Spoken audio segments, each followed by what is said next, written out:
Hi, I'm Steve Jobs. It is 1958. IBM passes up the chance to buy a young fledgling company that has invented a new technology called xerography. 2 years later, Xerox is born, and IBM has been kicking themselves ever since. It is 10 years later, the late 60s. Digital Equipment, DEC, and others invent the mini-computer. IBM dismisses the mini-computer as too small to do serious computing, and therefore unimportant to their business.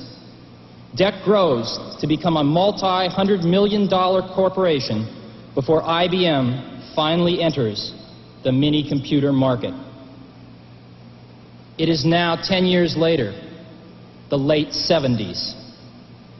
In 1977, Apple, a young, fledgling company on the West Coast, invents the Apple II, the first personal computer as we know it today. IBM dismisses the personal computer as too small to do serious computing and unimportant to their business. The early 80s. 81. Apple II has become the world's most popular computer, and Apple has grown to a $300 million company, becoming the fastest growing corporation in American business history. With over 50 competitors vying for a share, IBM enters the personal computer market in November 81 with the IBM PC. 1983. Apple and IBM emerge as the industry's strongest competitors, each selling approximately $1 billion worth of personal computers in 1983. Each will invest greater than $50 million for R&D and another $50 million for television advertising in 1984, totaling almost $250 million combined. The shakeout is in full swing. The first major firm goes bankrupt, with others teetering on the brink. Total industry losses for 83 outshadow even the combined profits of Apple and IBM for personal computers. It is now 1984.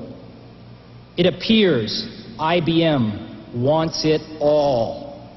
Apple is perceived to be the only hope to offer IBM a run for its money.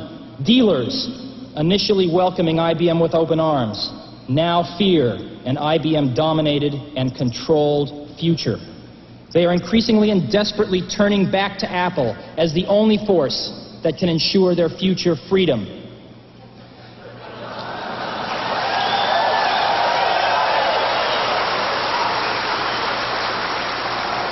IBM wants it all and is aiming its guns on its last obstacle to industry control, Apple. Will Big Blue dominate the entire computer industry? The entire information age? Was George Orwell right about 1984?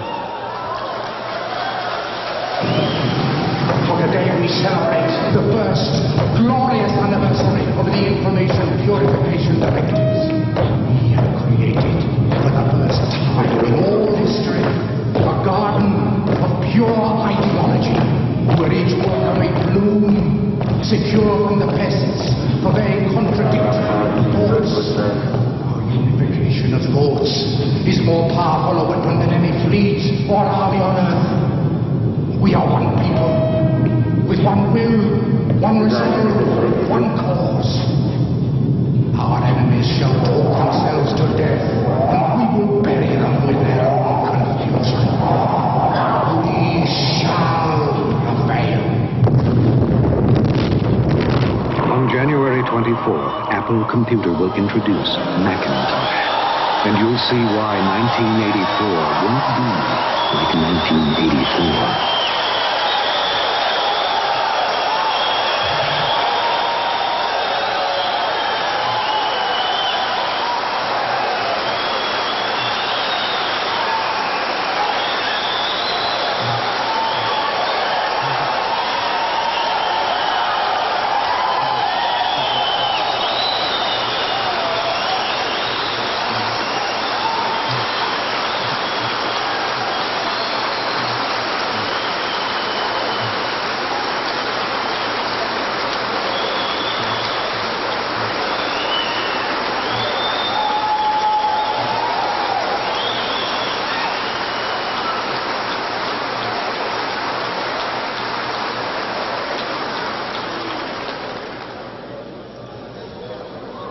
That ad is going to run 1 week before Macintosh is introduced.